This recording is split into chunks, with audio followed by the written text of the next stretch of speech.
여기서 우리 하나님의 말씀은 히브리서 3장입니다. 자, 히브리서 3장 12절부터 14절까지 제가 봉독을 해드리도록 하겠습니다. 12절부터 14절 말씀이 되겠습니다.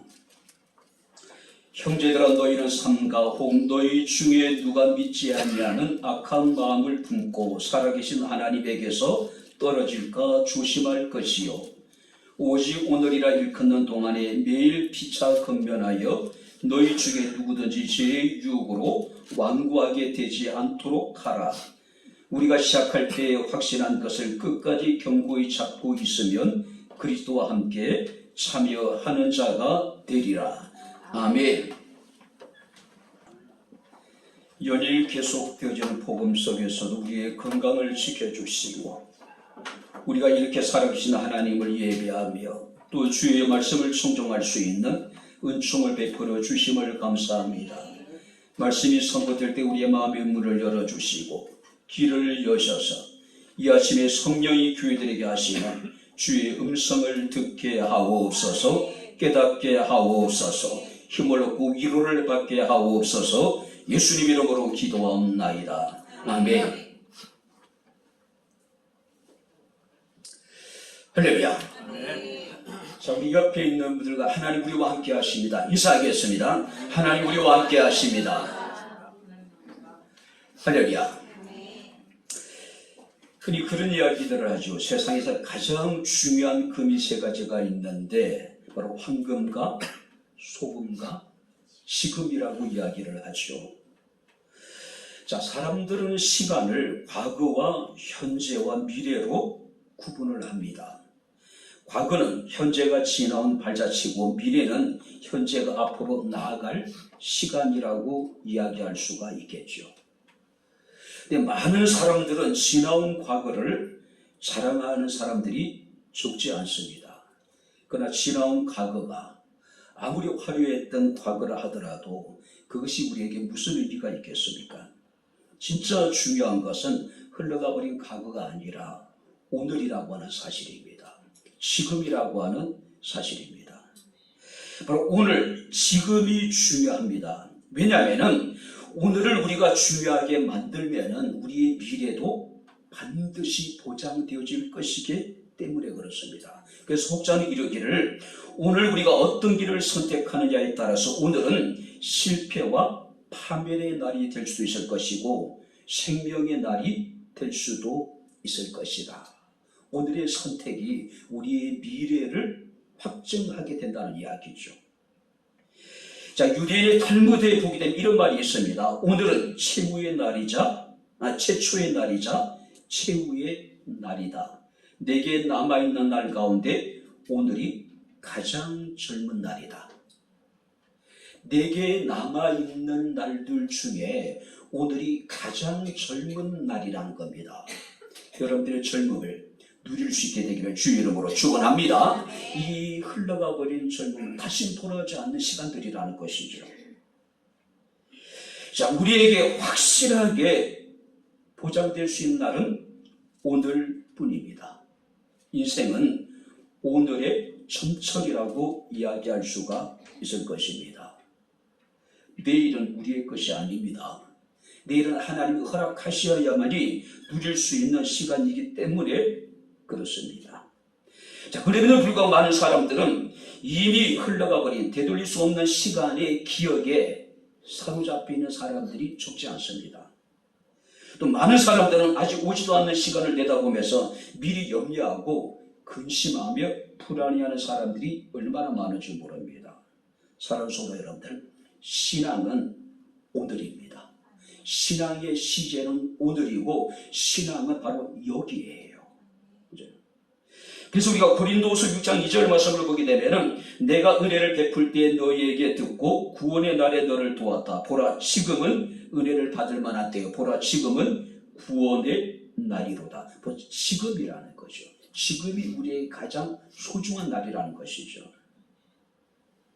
자, 믿음은 과거에서 교훈을 얻고 오늘에서 내일을 위해 사는 것이라고 이야기를 할 수가 있을 것입니다. 오늘 본 말씀을 보게 되면 히브리서 기자는 바로 과거에서 오늘의 교훈을 얻어난 이야기예요.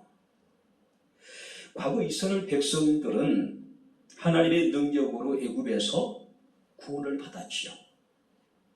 자, 그들은 40년의 광야 생활 속에서 하나님께서는 구름 기둥과 불 기둥 그들의 뒤에 주셨습니다. 만나와 메추라기를 주셨고 반석에서 생수를 줘서 그들을 먹게 하셨습니다.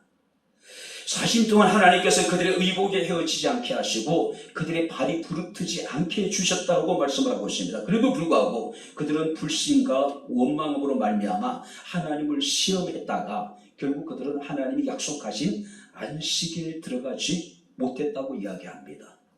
과거의 그들의 잘못된 실패의 경험을 통해서 오늘을 살아가는 우리들이 교훈을 받으라는 이야기죠.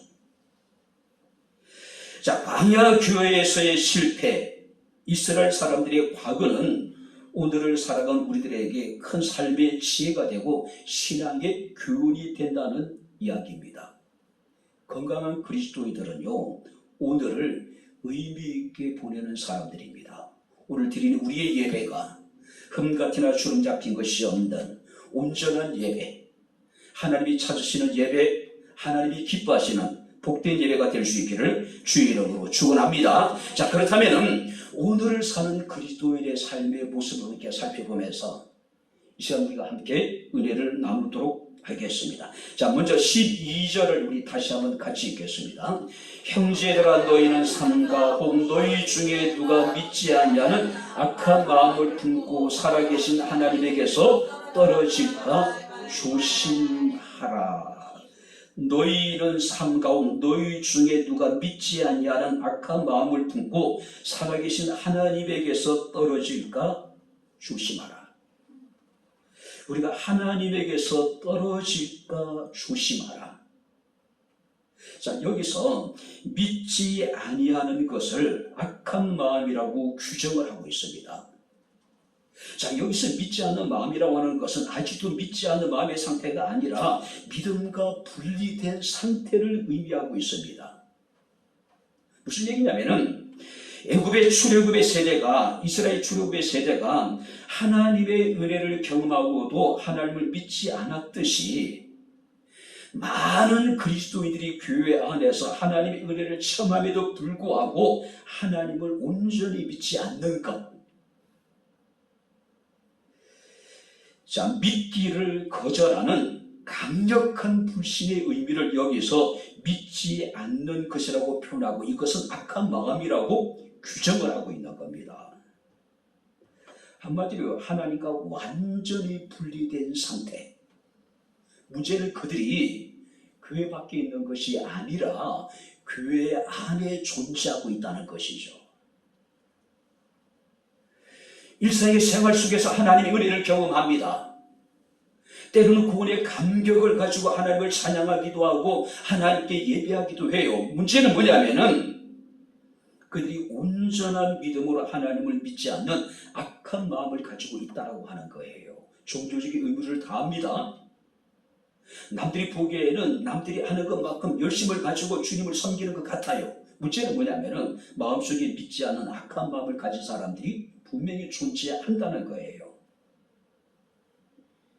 하나님에게서 떨어진다는 이야기는 하나님을 떠나다, 배신한다는 뜻을 가지고 있습니다. 문제는 성경 보시기 바랍니다. 형제들아, 너희는 삼가 혹 너희 중에, 이런 사람들이 몰리는 것이 아니라는 것이죠. 교회 밖에 있는 것이 아니라는 것이죠. 우리 중에 있는 형제들 중에 그런 사람이 존재한다는 것이죠. 교회 안에 작은 누룩이 전체에 퍼져서 많은 사람들을 부패하게 될 것이라는 것이죠. 그런 중에 너희는 하나님에게서 떨어지지 않도록 내가 항상 조심하라는 이야기예요. 출애굽 1세대는 40년 동안 광야에서 방황했죠. 결국 그들은 여호수아와 갈렙을 제외한 장정만 60만 명이 하나님의 안식에 들어가지 못했습니다. 하나님이 약속하신 가나안 땅에 들어가지 못했단 말이에요. 그것을 너희는 경계하라는 이야기입니다. 너희 중에도 이렇게 믿지 않는 악한 마음을 가지고 하나님에게서 떨어져 나가는 자들이 분명히 있다는 이야기예요. 있다는 이야기예요. 그죠? 로이드 조소 목사님은 그런 이야기를 하더라고요. 많은 사람들이 자신을 하나님을 믿고 있다고 가정하기 때문에 자기의 신앙을 점검하려 하지 않고 있다.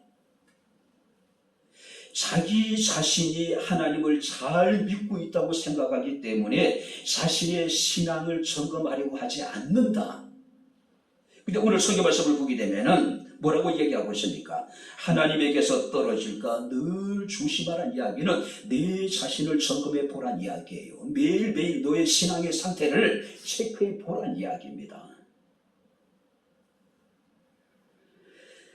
우리가 시편 13편 27절 28절 말씀을 보게 되면 시인은 노래하기를 무릇 주를 멀리하는 자는 망하리니 음녀같이 주를 떠난 자를 주께서 다 멸하실 것이라고 말씀합니다. 그리고 이러기를 하나님께 가까이함이 내게 복이라.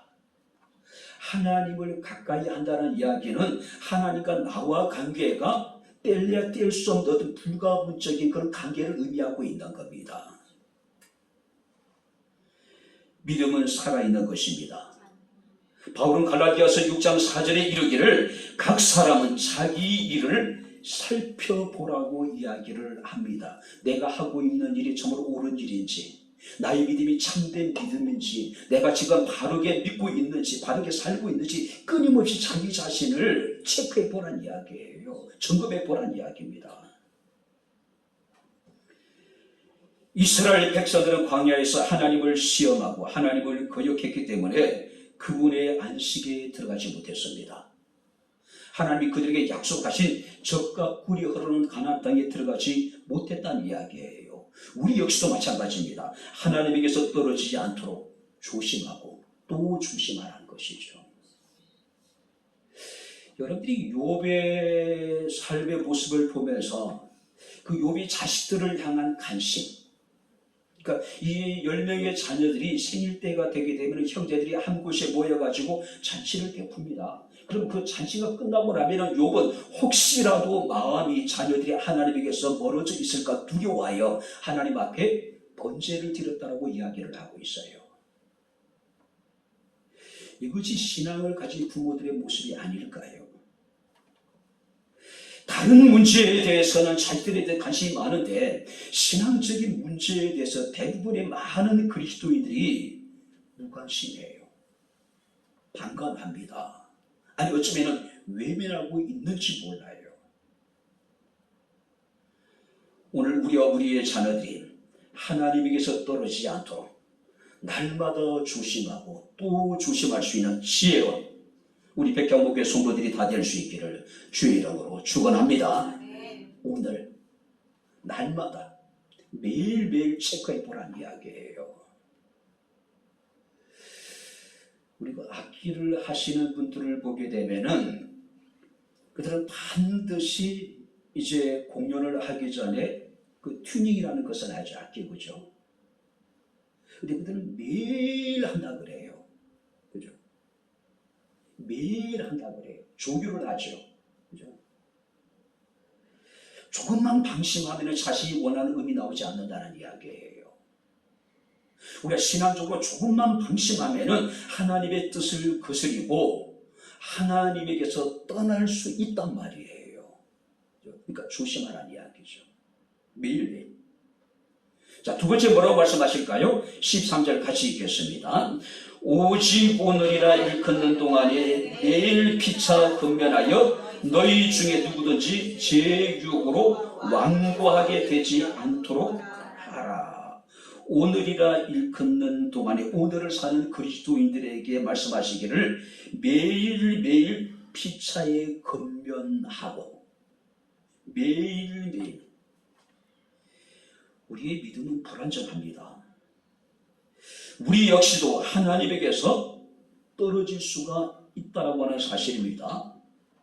자, 그런데 오늘 성경 우리에게 이르기를 하나님에게서 떨어지지 않도록 조심하라고 이야기를 해요. 자, 그렇다면 하나님에게서 떨어지지 않도록 우리가 어떻게 해야 될까요? 바로 그것이 13절에 오직 오늘이라 일컫는 동안에 매일매일 피차에 건면하라. 너희 중에 누구든지 제 육으로 완고하게 되지 않도록 하라고 이야기를 합니다. 매일매일 건면하래요. 오늘을 살아가는 동안에. 여기서 건면이라고 하는 것은 곁으로 부르다라는 뜻을 가지고 있습니다. 가까이 하고 도와준다는 이야기죠. 격려해주고 간청해주고 위로해주고 이안을 준다는 이야기겠죠. 그죠? 근데 중요한 것은 오늘이라 일컫는 날 동안에 매일매일 피차에 건면하라. 자, 건면이라는 게 좋게 이야기하면은 충고해주는 것이고 조언해주는 것이지만은 나쁘게 말하면은 지적절이잖아요. 지적절. 지적질. 근데 요즘에 그 젊은 아이들이 충고도, 조언도, 그들은 다 잔소리로 여기죠. 그죠? 지적질하지 말라고 이야기를 하잖아요. 이것은 교회 안에 그리스도인들도 마찬가지입니다. 내가 알아서 시간 내에 교회 나가서 예배 드릴 테니까 목회자라 하더라도 자신의 그 삶에 대해서 간섭하지 말라는 이야기예요. 지적질하지 말라는 이야기예요. 알아서 하겠다는 이야기죠. 그죠? 자, 여기서 금연이라고 하는 것은 젊은이들 입장에서는 뭐 꼰대질이라고 이야기할 수도 있겠죠. 그죠? 자, 그런데 어떻게 자칫 잘못하면 이 금연이라는 것이 부정적으로 사람들에게 인식이 되는 건 사실이에요. 자, 그래도 불구하고 성경 우리에게 이르기를 매일매일 하래요. 매일매일. 때로는 잔소리로 느껴질 정도로 끊임없이 서로가 서로를 건면해 주란 이야기예요. 도와주란 이야기예요. 충고해 주고 조언해 주란 이야기죠. 때로는 책망해 주란 이야기죠. 세번역에서는 이 본문을 이렇게 번역해 놨습니다. 오늘이라고 하는 그날 서로 건면하여 아무도 제 유혹에 빠져 완고하게 되지 않도록 하십시오. 오늘이라고 하는 그날을. 자, 여기서 그날을 강조하고 있습니다. 건면하기를 망설이지 말란 이야기예요. 그날 바로 건면해 주란 이야기예요. 신앙적으로. 그죠? 왜 그날 우리가 매일매일 피차에 건면하라고 했을까요? 오늘이라고 하는 시간은 영원히 계속되지 않는 시간이기 때문에 그래요. 바로 이것은 시간의 긴박성을 이야기하고 있는 겁니다. 오늘 매일 우리가 건면해야 되는데 하지 않으면 우리가 시간을 놓치게 되는 것이죠. 시간 놓치게 되는 거예요. 현대를 가리켜 포스트 모던 시대라고 이야기를 합니다. 포스트 모던 시대의 특징이 뭘까요? 모든 절대적인 권위를 부정해버리는 거예요. 모든 것을 상대화시켜버리는 거예요. 그죠?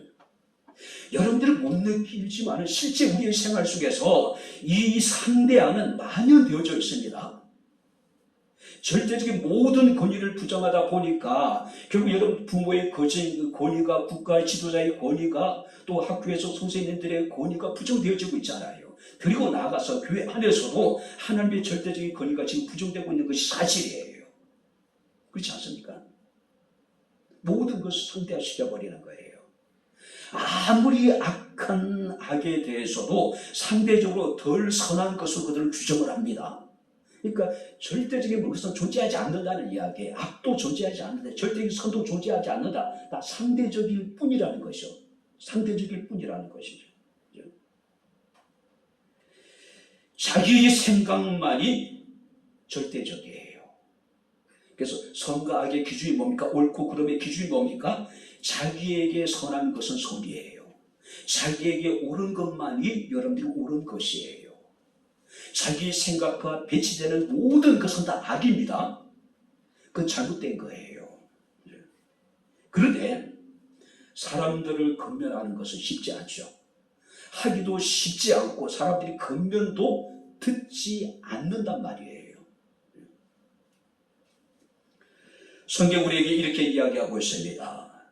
매일 피차에 근면하여 아무도 제 유혹에 빠져서 완고하게 되지 않도록 해라. 오늘 결국 여러분들이 하나님 앞에서 사람들은 완고해지죠. 교회 밖에 있는 사람뿐만 아니라 교회 안에 있는 우리 믿는 사람도 하나님 앞에 완고합니다. 자신의 고집을 꺾지 않습니다. 자신의 생각을 포기하지 않아요. 자신의 길을 끝까지 고집하는 겁니다. 그죠? 이사야 48장 4절 말씀을 보게 되면 내가 알거니와 너는 완고하며 내 목은 새 힘줄이요 내 이마는 노시라고 이야기를 합니다. 당시 사람들이 얼마나 완고했든지 목이 새 힘줄같이 교만하고 꼿꼿하고 또 이마는 녹같이 딱딱하고 또 자기 생각만을 고집한다는 이야기죠. 누구의 얘기 듣지 않는다는 거, 하나님의 말씀도 듣지 않는다는 이야기예요. 그죠? 자, 그렇다면은 우리가 그래도 성경 근면을 하래요. 매일매일 피차에 서로 근면을 하랍니다. 자, 근면을 해야 되는 이유가 뭘까요? 목적이 뭘까요? 성경이 이렇게 기록하고 있습니다. 누구든지 제 유혹으로 완고하게 되지 않도록. 너희 중에 누구든지 제 유혹으로 완고하게 되지 않도록 끊임없이 근면하고 충고하고 조언하고 때로는 책망하고. 자, 여기서 중요한 단어가 등장하죠. 누구든지. 이건 불순응했던 과거의 광야에서 이스라엘 사람들뿐만 아니라 오늘 주를 믿고 신앙생활하고 있는 모든 사람들을 의미하고 있는 겁니다. 여기서 또 완고하다는 이야기는요, 강팍하다, 말라서 단단해지다, 굳어지다는 뜻을 가지고 있어요. 사람의 생각이 굳어지기 전에, 사람의 삶의 방식이, 습관이 굳어지기 전에 끊임없이 계속해서 충고하라는 이야기예요. 권면하라는 이야기입니다. 조언하라는 이야기예요. 책망하라는 이야기예요.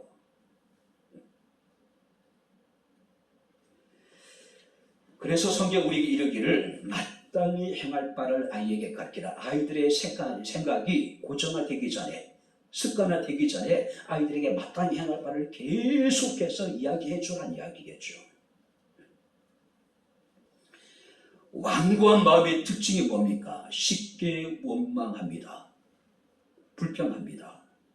그들은 입만 열면 가시 돋친 말들을 스승없이 내뱉어요. 그것이 저들의 삶의 방식이에요. 그들의 습관이 되어져 버린 거예요. 습관화되기 전에, 완전히 굳어져 버리기 전에 끊임없이 계속해서 권면하라. 지금 이제 보호대를 풀었습니다. 지난주부터요. 보호대를 풀고 잠자리에 들었을 때 너무 행복했던 순간이 있어요. 왜냐하면 오른쪽으로 돌아 누울 수 있었다는 것. 보호대를 차고 있는 동안 여러분 오른쪽으로 돌아 누울 수가 없었어요. 늘 왼쪽에. 사람이 잠을 자다 보면 이리저리 뒤척일 수 있잖아요. 근데 오른쪽으로 돌아 눕지 못하는 게 그렇게 불편할 줄 몰랐어요. 야, 잠자리도 정말 행복하더라고요. 근데 지금도 이제 병원에서 이렇게 이런 재활 운동을 하라고 이렇게 이제 얘기했기 때문에 그렇게 열심히 하지 않지만은 나름대로 이제 하려고 하고 있어요.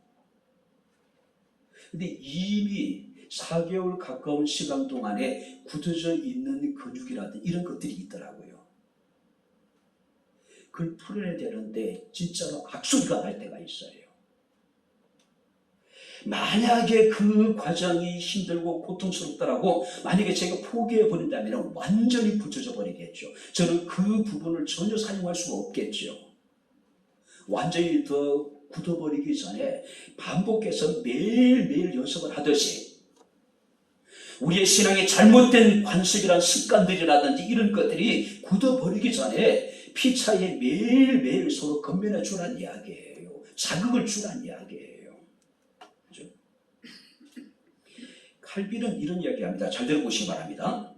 지금 우리의 믿음이 없다면, 그래서 일으켜 세워두지 않는다면 그것은 완전히 엎드러져 버릴 것이다.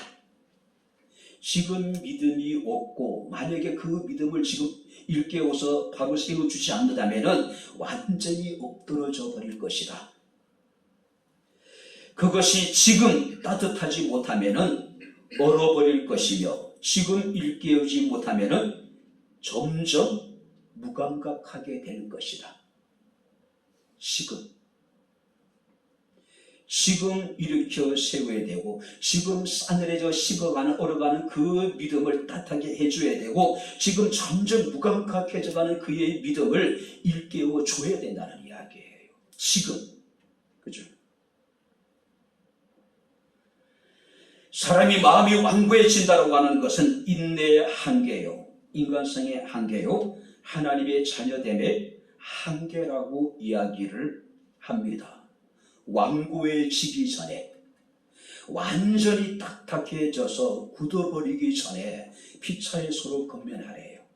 충고해주고 조언해주고 때로는 책망해주고. 중요한 것은 오늘을 살아가는 날 동안에 끊임없이 이 일을 반복하라는 이야기예요. 계속하라는 이야기예요. 그죠? 특별히 자녀들의 신앙에 대해서 부모들은요, 매일매일 건면을 해야 돼요. 책망해야 되고, 충고해야 되고, 조언을 해야 되고, 그죠? 그 아이들의 잘못된 신앙이 완전히 굳어버리기 전에, 완전히 무감각한 신앙에 빠지기 전에, 완전히 엎드러지기 전에, 완전히 싸늘하게 얼어버리기 전에 자극을 계속해서 줘야 된다는 이야기예요. 마지막으로 여러분들이 세 번째 14절을 같이 읽겠습니다. 우리가 시작할 때 확신한 것을 끝까지 견고히 잡고 있으면 그리스도와 함께 참여한 자가 되리라.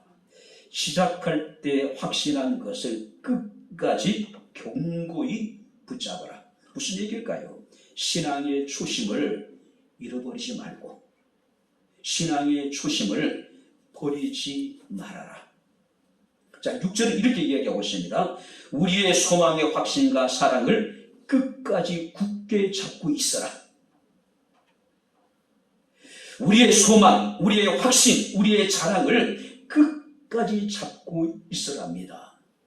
중요한 것은 시작할 때, 여기 시작할 때는 이야기는 내가 처음 예수를 믿고 예수를 만났을 때의 그 뜨거운 열정, 구원에 대한 감격, 주님에 향한 그 믿음을 끝까지 붙잡고 있어라. 그걸 버리지 말라는 이야기죠.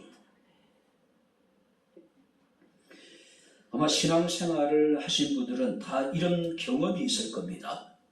그렇지 않습니까? 누구에게도 확실하게 증언할 수 있는 어떤 믿음의 어떤 자기만이 경험했던 그 경험들. 그죠? 당시 처음에 우리가 주님을 만났을 때 감격과 기쁨과 환희를 우리는 늘 마음속에 기억하고 있습니다. 어렵고 힘들 때마다 우리는 그때를 생각하는 것이죠. 4월 달에 교회를 나가고 7월 달에 고등학교 2학년 때 수련회를 갔습니다.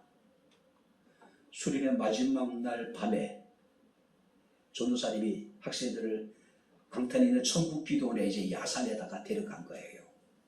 한 사람 한 사람이 소나무 밑에가 소나무를 붙잡고 소나무 뿌리를 뽑으래요. 기도하면서. 무슨 의미인지 몰랐습니다. 미친 듯이 밤새도록 주여 주여 부르면서 하나님의 은혜를 구했던, 은혜가 뭔지도 모르고 강력한 하나님의 성령의 역사가 제 몸에 임하는 것을 느낄 수가 있었습니다. 혀가 꼬부라져 들어가더라고요. 그래서 방울이 터지더라고요. 3개월 만에. 제가 여기까지 그 이후로 목사가 되고 지금까지 목회할 수 있던 것은 그때 그 경험이에요. 위기가 있고 때로는 포기하고 싶을 때가 있지만 그때 그 경험을 잊을 수 없는 거예요. 오늘 사랑하는 성도들, 그때 받은 은혜, 그때 우리의 결심, 우리의 각오, 그때 우리가 했던 하나님 앞에 헌신, 그때 느꼈던 그 감격과 기쁨을 끝까지 붙잡고 있으라는 이야기예요. 다윗은 밧세바와의 어떤 부적절한 관계 속에서 솔로몬의 형을 잉태를 합니다. 근데 그 어린아이가 죽지요. 자, 자신의 아이를 위해서 다윗은 금식하며 하나님께 부르짖습니다. 근데 결국은 하나님이 그 아이를 데려가시잖아요. 그런 슬픔 속에서 이 다윗이 하나님께 기도했던 것이 있습니다. 내게 구원의 감격을 회복시켜 주시고, 다 잃더라도 다윗이 포기할 수 없었던 것이 있어요. 뭡니까? 구원의 감격이에요. 구원의 즐거움이에요. 왜냐하면 그 감격과 그 즐거움이 우리를 우리되게 하고, 어떤 우리 그 힘든 중에 우리를 견딜 수 있게 하는 힘이 되기 때문에 그래요. 확신한 것을 붙잡으라. 끝까지 붙잡으라. 단순히 믿는 단계에 머무는 것이 아니라 의지적인 어떤 확신을 가지고 실제로 우리가 신앙생활에 그 행동을 하라는 이야기예요. 그죠? 오늘 이것을 혹자는 사도 바울은 복음의 능력이라고 얘기합니다. 이것을 우리는 믿음에서 믿음에 이르는 참 믿음이라고 이야기를 합니다. 그리고 어떤 목사님이 이것을 의식화된 믿음이라고 정의를 하고 있더라고요. 의식화된 믿음. 오늘 사랑하는 성도 여러분들, 처음 우리가 시작할 때 가졌던 그 믿음, 그 감격, 주를 향한 그 사랑을 끝까지 지켜나가게 되기를 주 이름으로 축원합니다. 오늘이라고 하는 날 동안에, 우리가 살아가는 날 동안에 끝까지 지켜야 되는 것들이라는 것이죠. 요한계시록 2장 말씀을 보게 되면 에베소 교회는 많은 칭찬을 받은 좋은 교회였음에도 불구하고 하나님께 책망을 받습니다. 그 이유가 뭘까요? 처음의 사랑을 잃어버렸기 때문에 그래요. 그래서 사도 바울은 에베소서 6장 24절에 이르기를 우리 주 예수 그리스도를 변함없이 사랑하는 모든 자에게 하나님의 은혜가 있을 것이라고 말씀하고 있습니다. 처음의 신앙을 끝까지 붙잡으라는 이야기예요. 처음 사랑을 잃어버리지 말아야 된다는 이야기예요. 그래서 우리가 요한계시록 2장 5절 25절 말씀을 보게 되면은 예수께서 두아디라 교회 성도들에 이르기를 다만 너희에게 있는 것을 내가 올 때까지 굳게 잡아라. 너희에게 있는 게 뭘까요? 우리 속에 있는 복음입니다. 믿음이에요. 그리고 요한계시록 3장 11절에 빌라델피아 교회 성도들에게 이르시기를 내가 속히 오리니 내가 가진 것을 굳게 잡아 아무도 내 멸류관을 빼앗지 못하게 하리라. 내가 가진 그건 뭘까요? 복음입니다. 예수 그리스도예요. 두아디라 교회 성도들에게 말씀하셨던 너희에게 있는 것, 빌라델피아 교회 성도들에게 말씀하셨던 내게 가진 것은 뭐냐면은 복음입니다. 복음의 본질이에요. 한마디로 복음은 예수 그리스도를 믿는 믿음입니다. 다른 것은 다 포기하더라도 이 복음의 본질 예수 그리스도만을 끝까지 붙잡으라는 이야기죠. 택선 고집이란 그 이야기가 있더라고요. 택선. 좋은 것을 선택하고 그리고 끝까지 포기하지 말아라. 고집을 부리란 이야기예요. 좋은 것을 선택해서 고집, 끝까지 포기하지 말아라. 이런 고집은 있어야 되지 않을까요? 세상에 엉뚱한 고집을 부리는 사람들이 많이 있는데 선한 것을 선택하고 그리고 그것을 끝까지 고집할 수 있는 사람, 이것이 그리스도인이 아닐까요? 40년 동안 광야 생활 속에서 이스라엘의 출애굽 1세대 60만 명은 다 광야에서 엎드려서 죽었습니다. 그러나 끝까지 하나님을 믿고 하나님을 포기하지 않았던, 믿음을 포기하지 않았던 여호수아와 갈렙만이 하나님의 안식에 들어갈 수 있었던 것을 우리가 보게 됩니다. 신앙생활에 그만큼 확신이 필요하고 신앙생활에 그만큼 인내가 필요하다는 이야기죠. 이제 말씀을 마치도록 하겠습니다. A.W. 토저라고 하는 분은 제가 우리 교인들에게 자주 소개했습니다. 그가 이런 얘기를 합니다. 불신앙은 그때 거기만 말하고 신앙은 지금 여기에서 순종하는 것이다. 자, 여기 보세요. 우리 그 사람의 신앙의 상태를 알 수 있는 방법이 있는데 바로 그것이 뭐냐면은 그가 무엇을 얘기하는지, 그가 언제 어떤 이야기를 하는지, 언제 때 이야기를 하는지. 불신앙의 사람들은 그때 거기만을 이야기한다고. 참신앙의 사람들은 지금 여기에서 순종하는 사람들이라는 것이죠. 오래전에 재밌는 예화가 있었습니다. 주일 예배를 마치고 이제 두 내외가 뒤에 어린 아이를 태우고 이제 집으로 돌아갑니다.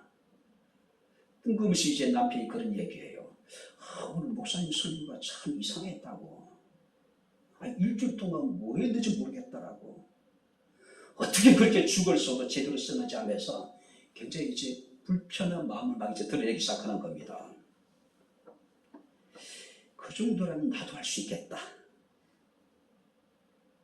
그러자 이제 그 아내가 기다렸다는 듯이 그 얘기합니다.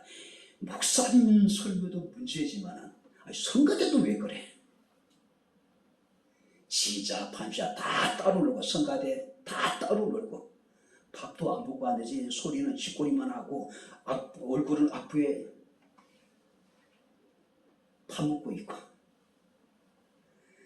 그러니까 끝이 없는 거죠. 아니 지금 예배를 드리고 하나님 앞에 은혜를 받고 집으로 돌아가는데 두 사람의 대화 내용이 정말로 과간이에요. 뒤에서 아무 소리 않고 부모들의 이야기를 듣고 있는 어린아이가 한마디 합니다. 그럼 1,000원짜리 내고 드린 예배가 그렇지. 아니 1,000원짜리 1,000원 내고 드리는 예배가 다 그렇지 뭐. 1,000원이 중요한 게 아니겠죠. 마늘이 중요한 게 아니겠죠. 그 이상의 우리가 많은 헌금을 드리는 것이 중요한 것 아니겠죠. 근데 문제는 뭘까요? 사탄은 한순간도 우리 그리스도인들을 쉬지 않고 미혹하고 있다는 것이죠. 우리 총회장을 지내신 대한교회라고 하는 교회가 있습니다. 목사님 성함이 김삼봉 목사님이 좀 촌스럽긴 하죠. 근데 이 교인에서 그 오랫동안 차례 운영했던 집사님의 그 이야기를 듣고 참 감동을 받았어요. 그 교인들은요, 그 예배를 마치고 또 예배를 드리려고 차를 타고 오는 동안에 어떤 경우도 교회 얘기는 하지 않는데요. 어떤 경우도. 그죠? 그게 쉽지 않단 말이에요. 어떤 경우도. 결국 여러분 우리가 좋은 쪽으로 얘기하기보다는 우리가 사실 불편한 얘기를 할 수밖에 없잖아요. 그죠? 하나님께서 떨어지지 않도록 조심해라.